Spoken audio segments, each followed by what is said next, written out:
All right. Hello again, adventurers, and welcome to another excited daily vlog. This is the daily vlog 2025, number 321. And today, I needed a drink. Been forgetting to say this last couple videos. Have you picked up your copy of The Hearth Witch's Guide to Magic and Murder, Book 1 of the Hemlock Saga, written by USA Today best-selling author Kiri? Links in the description down below, and I make nothing off of it.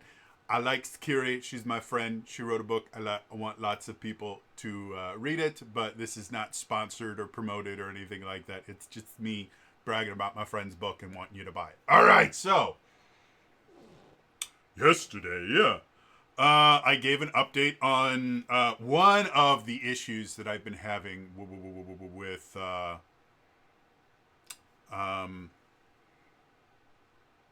prep work for my campaign. However, at the end of it, I'm like, what do you guys want to hear about? And I think it's Ammo Awesome Art is the name of the person. Actually gave 3 suggestions, one of which I've got other work before I can cover the My Little Pony Essence 20 stuff. But the other 2 suggestions that they talked about, I actually thought were pretty interesting. And I'm not sure if I've ever made videos covering those 2 specific topics. So for today's video, we're going to be covering the first of their questions, which is a tips on a non-annoying way to use DMPC as part of a party that would tag along the players for a longer quest or a smaller part of chunk of the campaign. I'm thinking smaller part or chunk of the campaign. A lot of times when I read players writing stories of their DMs using the DMPC, a lot of times they are suffering from applying the main character syndrome to such NPCs. So I'm going to slightly broaden that topic to the idea of, are DMPCs ever a good thing? If you have ever read or listened to or, heard about an RPG horror story, if you've ever gone to r/RPG horror stories, you have probably heard of the bane that is the DMPC. If you're not familiar with the term, a DMPC is literally that. It is a player character that is played by the DM instead of one of the players. And the inherent problem with that is the DM has all power and control in the game. They make the rules. They choose which rules to enforce, which rules not to. And so any character that they play is going to have a significant advantage over every other character in the party, because everything that happens in the game can be controlled by their player. And generally what tends to happen with most DMPCs that I've seen, not all, we will get to that, but with most DMPCs I've seen, is they very quickly start to take the spotlight for a number of different reasons, and not all of them are malicious. One of the biggest reasons why the DMPC takes the spotlight tends to be that the DM or GM or whatever they're called in your particular game tends to have the best knowledge of the game. Even if you have really, really skilled players, if they have been exclusively players, they're generally going to be less knowledgeable than a very skilled DM, because a DM has to know a lot more of the game. And if the DM is someone like me, where not only do they have a significant amount of DM experience, but it's a significant amount of DM experience with a lot of different players, you start to see just about every combination and every broken combo that really exists. And so because of that, what most characters can and can't do, and you also know before you make any decisions how the DM is going to rule on any of your creative uses of the things. So one of the reasons why DMPCs tend to feel kind of overpowered is even if they're built with the exact same rules as the player characters, and the GM is able to separate themselves enough from the character to kind of adjudicate that character that they're playing with the exact same fairness as every other character, they're still going to feel a little bit overpowered because they still have that unfair advantage of, I know how the DM thinks and I know what he's going to allow and what he's not going to allow because I'm him. And so because of that, even if the DM doesn't min-max their NPC, the NPC is going to be the most useful version, or the DMPC, sorry. The DMPC is going to be the most useful and most effective version of that character that can exist. So that in and of itself creates issues because, again, the whole point of a tabletop RPG is it's the player's story told in the GM's world. It is a complete collaboration because the GM creates the world, the players create the story.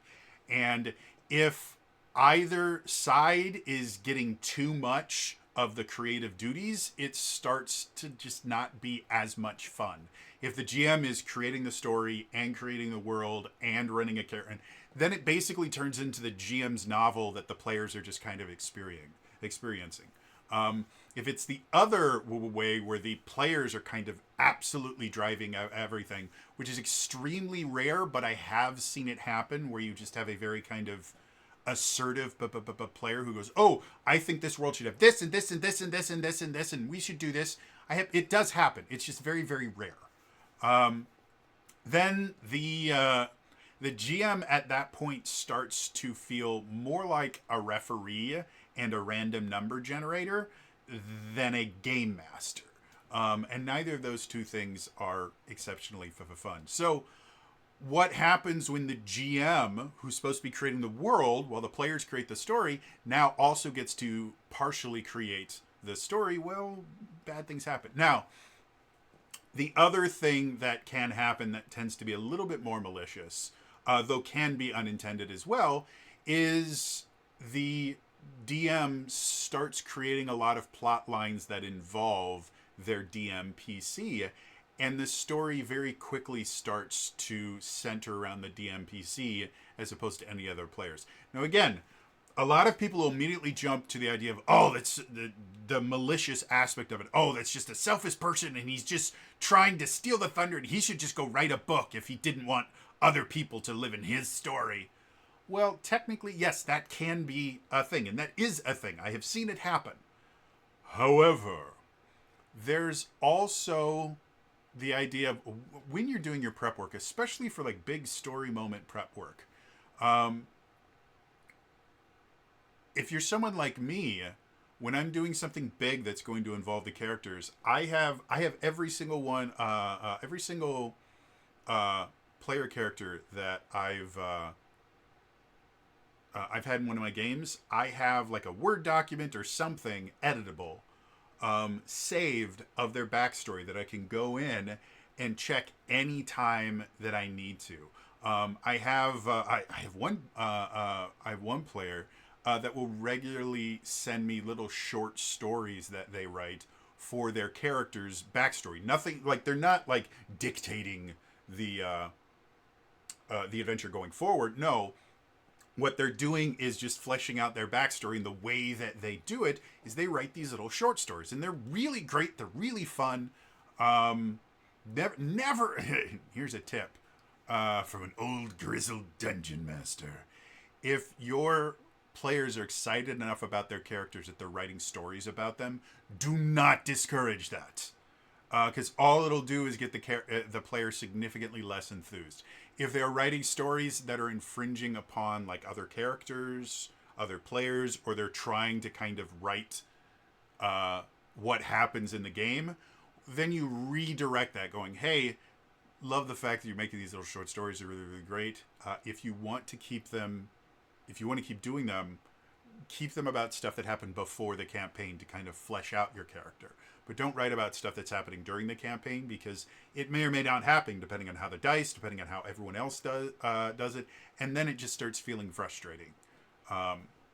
So anyway, so when I'm writing like big story encounters, or I'm starting to kind of flesh out lore that involves the characters, I am constantly referencing backstories and stuff like that. And then I'm also trying to remember as much as I can what's happened in the game itself. And that can be very exhausting, especially if you're like me. For some odd reason, my brain doesn't like taking notes. I mean, like, quite literally, when I start taking notes, I start having panic attacks. I've yet to figure out why. It's why I make such a big deal when I'm doing like a review of something or something, and I go, yeah, I actually took notes for this. That's something that is so important to me that I'm willing to deal with the panic attack in order to get all of this stuff down. So I don't take notes. My players are very aware of this. I have at least one person in every single group that tends to take relatively decent notes. Whether that's actual written notes or they just have a pretty decent memory for the stuff that's been going on.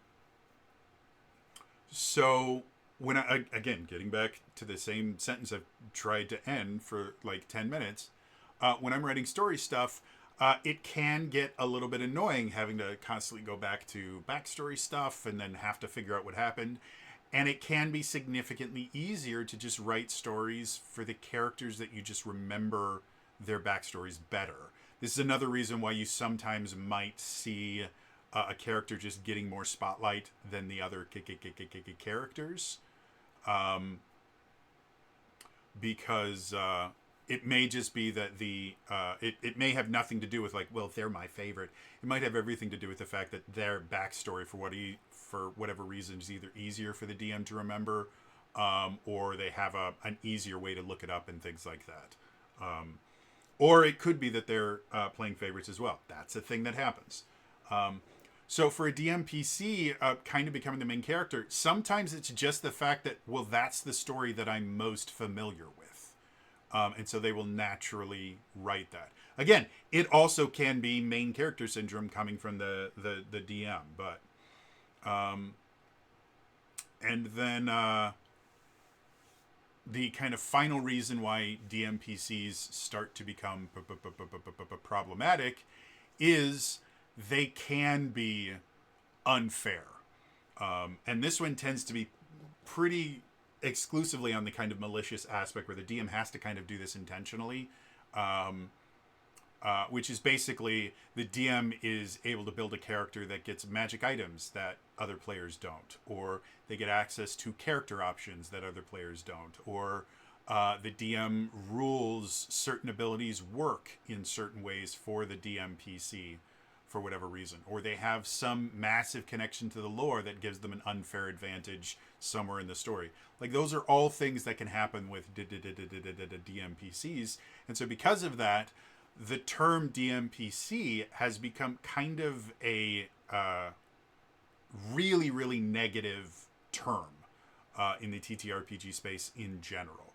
And it generally makes most people think about kind of an overbearing dungeon master that's trying to control the narrative, and they're doing it by forcing this, self-insert character into the adventure who always gets, always wins and always gets everything that they want, and it's just not very fun. So, does that mean DMPCs are just always a bad idea? No.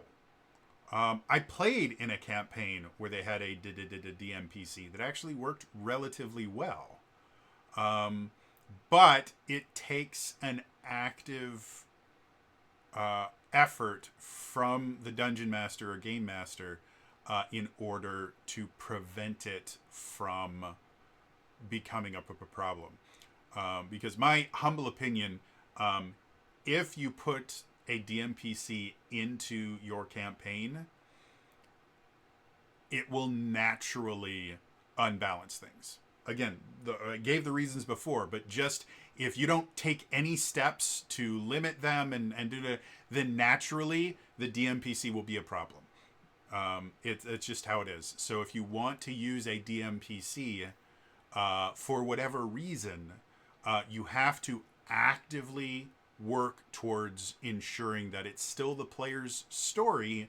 They just have a companion to help them tell their story. So, what are a number of reasons why you might add a DMPC?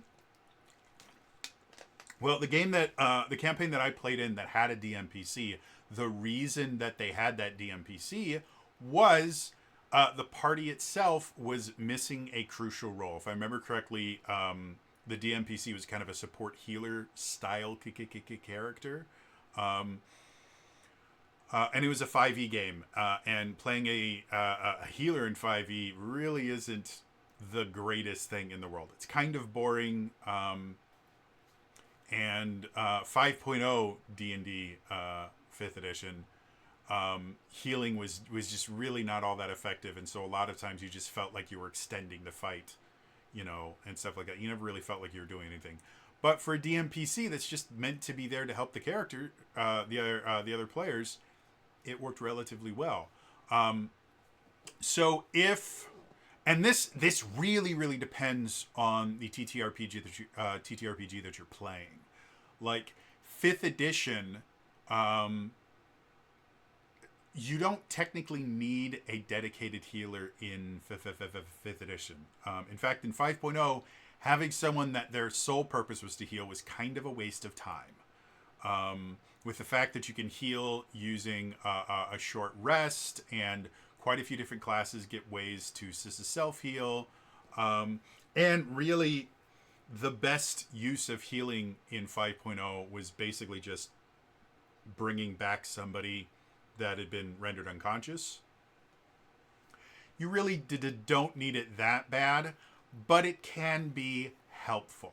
However, if you go to something like Pathfinder 1 and 2 or 3rd edition D&D, having a dedicated healer becomes significantly more important. Does it mean that you have to in order to play those games? No, but they are significantly more valuable and useful.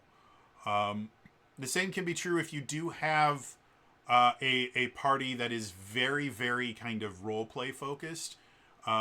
It might be that the party needs someone that can take a hit, that can just sit there and take damage and protect the rest of the party. I can't see a real situation where the missing role, quote unquote, is going to be, well, we don't have someone that does enough damage.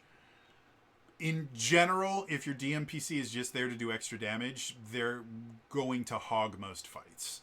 So at that point, that is more of a player makeup thing. Again, depending on the TTRPG that you're playing. I'm trying to think any that are really role focused. For those of you wondering why I'm not bringing up 4th edition that actually had the 4 different roles, it's because 4th edition you actually literally do not need a healer. Every single character has a self heal, and you don't even need you don't even need an hour. You need 5 minutes after a battle to take a short rest and get some healing surges. Like it's you literally do not need a leader, which is their healer thing. And the same thing is true about Draw Steel. I'm discovering very quickly. Draw Steel is built around the idea that healing characters is a useful thing, and if that's what you want to dedicate your character to, you will be a very useful character, but you by no means need a healer. Every single character in Draw Steel has a maneuver, bonus action effectively, that allows them to burn, I think it's just called, no, it's not a surge, it's called a recovery, that allows them to burn a recovery and get some hit points back. Characters that specialize in healing can burn recoveries and get more back, so they're still useful, but it's not necessary. But yeah, so that might be a reason why, and it tends to be the most common reason that I see for DMPCs to be introduced is like, well, we needed another party member, or we needed a healer or we needed a tank or something like that. And in that particular instance, it is very possible to have a non-intrusive DMPC, as long as you remember some kind of fundamental rules. First of all, your character is not, the DMPC is not telling the story. They're there to support the story. So storylines shouldn't focus on the DMPC. The DMPC shouldn't have these major character moments or anything. The DMPC is there to support the rest of the party. Second of all, specifically for combat, because that's where a lot of people start noticing crazy stuff happening with DMPCs. The DMPC, the only time the DMPC should be outshining the players is when they are helping the players. So if you have a healer DMPC, the only time the players should be going, oh yeah, that's super, super awesome, is when the DMPC is able to like avert certain death by keeping everyone alive. Or you have the tank DMPC, you go, oh yeah, that's super cool, when the tank is able to kind of miraculously superimpose themselves between the party and the bad guys and take all the damage, maybe even sacrificing themselves. Those are appropriate moments to give the DMPC the spotlight because it's spotlighting what they're doing for the party. And that's what you really, really want to focus on if you're using a DMPC without it being something that's just going to upset the players. The entire purpose of the DMPC is it's a stopgap to allow the game to continue. It is not an active member of the party. It's not an equal member of the party. For DMs are like, but I never get to play. Congratulations. Like there's a reason why the term forever DM exists. In the 12 years, 14 years, something like that I've been actively doing this, I can count on one hand the number of characters that I've actually gotten to play. And a few of them I have gotten to play like maybe one or two times. Aside from in the Adventures League, I think I had... How many did I have in there? I think I might have had like 5 or 6 different characters in the Adventures League. But that was because I was going to conventions and specifically signing up to play games. And if you are a Dungeon Master, conventions are a great place to get out of the Dungeon Master seat. It's one of the reasons I loved them so much. But as far as like home games and stuff like that, again, I had, other than the Adventures League and convention stuff, I played my Battlemaster fighter who threw cards. I played a, I played a Druidic Warrior Ranger for like 2 sessions. And then that game, or maybe like 3 sessions. Then that game kind of piddled out.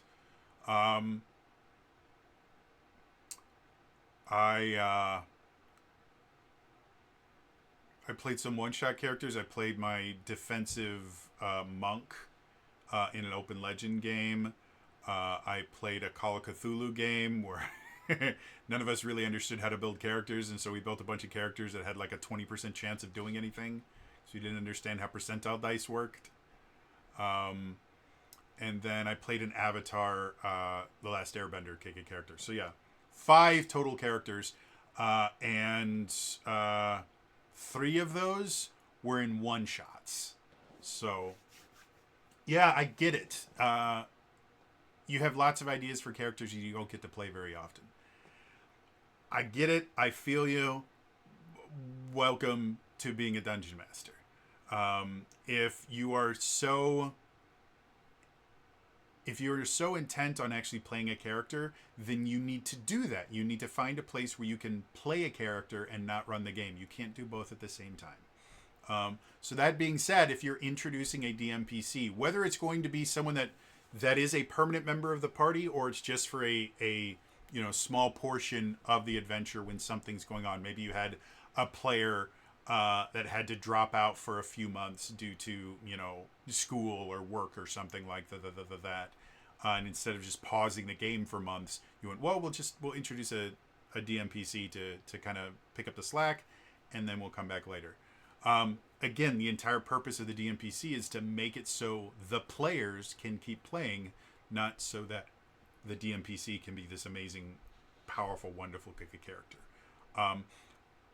I myself have introduced my character Aether. I've introduced him, I think, to just one, I guess, campaign, and the entire purpose of the character was so I could lore dump.